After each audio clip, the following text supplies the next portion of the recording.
So সফটওয়্যারটা খোলার পরে দুটো অপশন আছে চার্ট জেনারেশন আন্ডারে। এই দুটো অপশন ইম্পর্টেন্ট, একটা বার্থ চার্ট আর হোরারি চার্ট।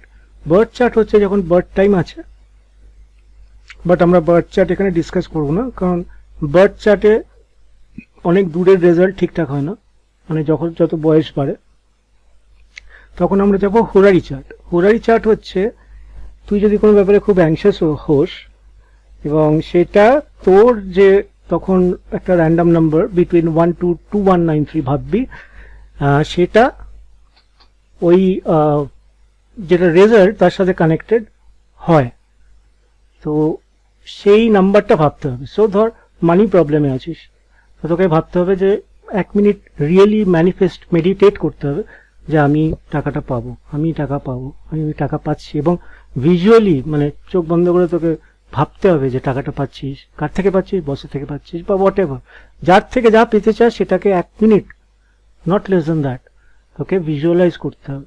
এবং সেই ভিজুয়ালাইজ করতে করতে তারপরে তুই চোখের সামনে যেমন স্লট মেশিন হয় ওরকম একের পর এক নম্বর দেখতে থাকবি 1 থেকে 2193। ধর প্রথমে তোর চোখের সামনে হলো 80, 80, তুই 80 ভাবলি, না এটাকে ছেড়ে দিবি, 120, তো না পছন্দ হচ্ছে না, দেন 733, তো মনে হলো ঠিক আছে এটা দিয়ে দেখি। সো এইভাবে নাম্বার চুজ করতে হবে। ধর আমি ধরছি 733, হোরারি চার্টে গেলাম 733। এবার এটা কোনো বার্থ ডে বা লাকি নাম্বার হবে না, ইট হ্যাজ টু বি তোর যা মনে হয়, যতটা র্যান্ডম ভাবে তুই চুজ করতে পারবি তত ভালো। ওকে, সো এখানে ধর আমি আমার মানির ব্যাপারে জানতে চাই বা প্রফেশনের ব্যাপারে জানতে চাই, আমি 733 ক্লিক করলাম।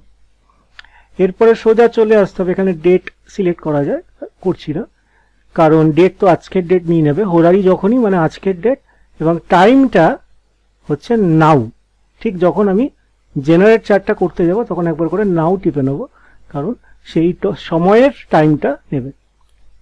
আর প্লেস চেঞ্জ করতে পারি, যদি কলকাতা বাদে অন্য জায়গায় কোথাও থাকিস দেন চেঞ্জ দ্য প্লেস। সো এ কিছু চার্ট জেনারেট করলো, এগুলো জানার খুব একটা দরকার নেই, টেকনিক্যাল জিনিস। তুই চাইলে সেভ করতে পারিস চার্টটা, এখানে নাম্বার দিয়ে সেভ। নেক্সট যেখানে যেতে হবে, দেখবে আমার চার্টটা জেনারেট হয়ে গেল, এটা হচ্ছে সেই হোরারি চার্ট। মানে তুই যখন নাম্বারটা ভাবলি তখন আমাদের ইস্ট হরাইজনে যে রাশি বা সাইনটা উঠছে এই মুহূর্তে, মানে এখন বিকেল 4টের সময় যে সাইনটা উঠছে ওই সাইনটা বলে দেবে যে এই নাম্বারটা আমাকে অ্যাকচুয়ালি রেজাল্ট দিতে পারবে কিনা। ওকে, তো আমাকে চলে যেতে হবে ডেইলি অ্যানালিসিস, এর পরের ধাপ। তো চার্ট জেনারেশন, তারপরে ডেইলি অ্যানালিসিস। এখানে আমি জানতে চাইছি যে আমার ফিনান্সের ব্যাপারে। ওকে, দু রকম ওয়ে আছে, একটা তুই এখান থেকে সিলেক্ট করতে পারিস, ওকে, যে কোনো একটা জিনিস, অথবা আমি ডিরেক্টলি জানি কি কি চুজ করতে হবে। ওকে, সো সেটা আমি চুজ করবো এখানে, অথবা তোর যদি কিছু না থাকে তুই এখান থেকে ধর আমি চুজ করলাম accident, when shall it happen. Okay, এবার চেক প্রমিস কর, এই যে উইন্ডোটা আসবে এটাকে সরিয়ে দিই। চেক প্রমিসের ব্যাপার হচ্ছে, আমি তো দুমদাম ভেবেছি, এবং চেক প্রমিসে দেখ জেনুইন কোশ্চেন গ্রিন, কিন্তু এই অ্যাসেন্ডেন্টটা রেড। Ascendant ASC show actually the physical body and pickups is the subconscious mind. যখন বডি মাইন্ড একসাথে একই জিনিস ভাবছে তখন it will give all green, যতক্ষণ না দিচ্ছে। তো আমাকে আবার নাম্বারটা চেঞ্জ করতে হবে। ধর আমি এবার অন্যভাবে করব, আমি ভাবছি 310, এবং আমি দেখব আমার ক্যারিয়ারের ব্যাপার। 310 as usual now and generate chart. Chart generation হয়ে গেল, আবার ডেইলি অ্যানালিসিস। এবারে আমি কেরিয়ারের ব্যাপারটা জানি যে প্রাইমারি কাস্পে আমাকে চুজ করতে হবে 10, এবং সেকেন্ডারি কাস্পে 2। কন্ট্রোল ক্লিক হলে এক একটা করে অপশন সিলেক্ট করতে পারিস, 2, 6 অ্যান্ড দেন কন্ট্রোল ক্লিক 11। ওকে, এবারে চেক প্রমিস সেম। তো এটা হতে হবে যে একটু পরে যখন তো দুটোই সবুজ হবে, তো কিছুক্ষণ ব্রেক দিয়ে আবার তুই সিরিয়াসলি মেডিটেট করে ভাববি। তো অ্যাকচুয়ালি এটা যখন তুই সত্যি কোনো ইস্যুতে আছিস এখন তোর বডি মাইন্ড সবসময় অন্য কিছু ভাবছে না, তুই কাজ করতে বসছিস কিন্তু তোর মাথায় ফাইন্যান্সের দুশ্চিন্তা, তুই কারোর সাথে কথা বলছিস প্রেমিকের সাথে, তোর ফাইন্যান্সের দুশ্চিন্তা, দেন একবারে it will be both green. আমি এটা টেস্টিং পারপাসে দেখাচ্ছি, ওই জন্য বারবার it is showing that maybe আমার ব্যাক অফ দ্য মাইন্ড সাবকনসিয়াসে আছে আমি কিভাবে নেক্সট এটার সাথে একটা উইন্ডোজ হেল্প ফাইল বানাবো, বাট আমি এই সফটওয়্যারটার জন্য ভাবতে চেষ্টা করছি মানে তো সামহাও আমার এখন করার আগে এগোনো উচিত না, বাট স্টিল আমি এগোবো।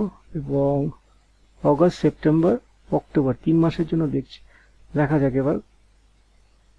নো সুটেবল দশা পিরিয়ডস, কি জ্বালাতন।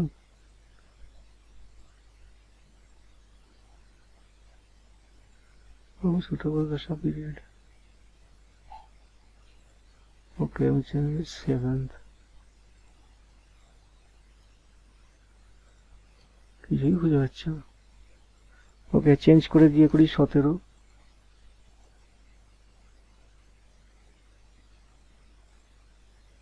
যতক্ষণ এটা সব গ্রিন হবে এগোনো উচিত না। এই দেখ দুটো সবুজ হয়েছে কিন্তু স্টিল দিচ্ছে নো সুটেবল দশা প্রেজেন্ট। তো আমরা এটাকে একটু লম্বা করি, 1 বছরের, ওকে এপ্রিল 2026, 30, ওকে চেক প্রমিস গ্রিনই দেবে। তো ফাইন্ড ফেভারেবল দশা, এবার দেখ 15টা সুটেবল দশা খুঁজে পেয়েছে কারণ এগুলো গ্রিন হয়েছে। তো দশা জিনিসটা তোকে বোঝার দরকার নেই আপাতত, এই প্রত্যেকটা জিনিস ন্যারো ডাউন করতে করতে যাবে। প্রথমে দশা বলে একটা জিনিস আছে যে তোর প্রমিস চার্টে কি কি আছে, তারপরে ট্রানজিট বলে একটা জিনিস আছে, এগুলো সব ধীরে ধীরে ন্যারো ডাউন করতে করতে যাবে, ঠিক আছে। এবার ফাইন্ড ফেভারেবল ট্রানজিট, এখানে দেখ নো সুটেবল ট্রানজিট ফাউন্ড। তো যখন এগুলো সবকটা ফাইনাল শর্ট অব্দি চলে যাবে, ঠিক আছে, তখন এই জায়গাটা পুরো পপুলেট হয়ে যাবে এবং সেখানে তোকে মুন ট্রানজিটের আন্ডারে তোকে দেখাবে যে এক্স্যাক্টলি কোন টাইমে কোন ডেটের জিনিসটা হচ্ছে। কি জ্বালাতন। ঠিক আছে, এখানে আরেকটা জিনিস আছে যে এই মুহূর্তে তুই ধর আমি জানতে চাইছি যে আমার জবের কি হবে, ওকে। তো জবের প্রাইমারিতে আগে বলেছি 10, যেই 10 দিলি না, এটা চার্ট ইনসাইট বলে একটা জিনিস আছে, ইনসাইট, যেটা করবে কি তুই যে নাম্বারটা চুজ করেছিস তার এগেনস্টে যে চার্টটাই বানিয়েছে সেখানে আরো অনেক কিছু স্কোপ আছে, যেমন হায়ার স্ট্যাটাস থ্রু প্রফেশন দেখাচ্ছে, এক্সেলেন্স ইন প্রফেশন, বাট এগুলো কখন হবে, service in a new place, ঠিক আছে। নট নেসেসারি সবকটা চার্টে প্রমিস আছে, বাট হবেই তা নয়। সেটা জানার জন্য কবে হবে, আমি একটা 30 বছরের, আমি একটা 10 বছরের উইন্ডো তৈরি করেছি। এই 10 বছরের মধ্যে অটোমেটিক্যালি এসব দেখবে এবং দেখে আমাকে একটা পপুলেট করবে যে এক্স্যাক্টলি কোন কোন টাইমে কোন কোন জিনিসগুলো ঘটতে পারে। এটা কিন্তু আলাদা দেন এখানে যে 6 স্টেপস ট্রানজিট তোকে দেখালাম, এটা থেকে একদম আলাদা। 6 স্টেপস ট্রানজিট তখন হচ্ছে যখন তুই একটা পার্টিকুলার জিনিস জানিস, সেটা নিয়ে কোয়ারি করছিস এবং স্টেডি ওয়েতে করছিস। এটা কিন্তু সেকেন্ডারি ইনসাইট। ওই চার্টটা যেটা বানিয়েছে, যে পারপাসের জন্য তুই ইউজ করছিস, সেটা বাদে এই চার্টটা আরো অনেক প্রমিস করছে। তার মধ্যে কিছু হবে, কিছু হবে না। কি কিগুলো হবে সেগুলোও তুই পার করতে পারিস, যেটা তোর অ্যাকচুয়াল যেটা তুই ম্যানিফেস্ট করতে চাইছিস সেটা বাদে বা সেটা সম্পর্কিতও হতে পারে, ওকে। দেখতে দেখতে লাইফ ইন্স্যুরেন্স চলে এসছে, বোঝ। তো এখানে দেখাচ্ছে, দেখ কি কি আমার পাবো, যেমন হায়ার স্ট্যাটাস প্রফেশনের থ্রুতে পাবো কবে না 21/4/2027, হায়ার স্ট্যাটাস থ্রু প্রফেশন 2050 মারা যাওয়ার পরে পাবো, পরের জন্মে বাচ্চা অবস্থায়। Doing interested things in profession, এটা আছে 2026-2027, and fulfillment of professional desire 2050, মরে যাওয়ার পর আমার ফুল দিয়ে ফিলমেন্ট হবে, ওকে। সো এই হচ্ছে ব্যাপার মোটামুটি। সো বেসিক্যালি তুই হোরারিটা ট্রাই করবি, ওকে, আর এখানে নাম্বার বসাবি, প্লেস চেঞ্জ করবি, নাও অপশন দিবি, অ্যান্ড দেন জেনারেট চার্ট করবি, দেন ডেইলি অ্যানালিসিস, সেখানে একটা টপিক চুজ করবি, এটা সিঙ্গেল ডে করতে পারিস বা মাল্টিপল ডে, আমি বলবো মাল্টিপল ডে, বিকজ এটা কম্পিউটার তো তুই যদি 1 বছরের একটা উইন্ডো দিয়ে দিস সে সমস্ত কিছু ক্যালকুলেট করে দেবে। ওকে, দেন চেক প্রমিস করতে হবে, যদি সব কটা সবুজ হয় দেন তুই এগোতে পারবি। ঠিক আছে, এছাড়া এখানে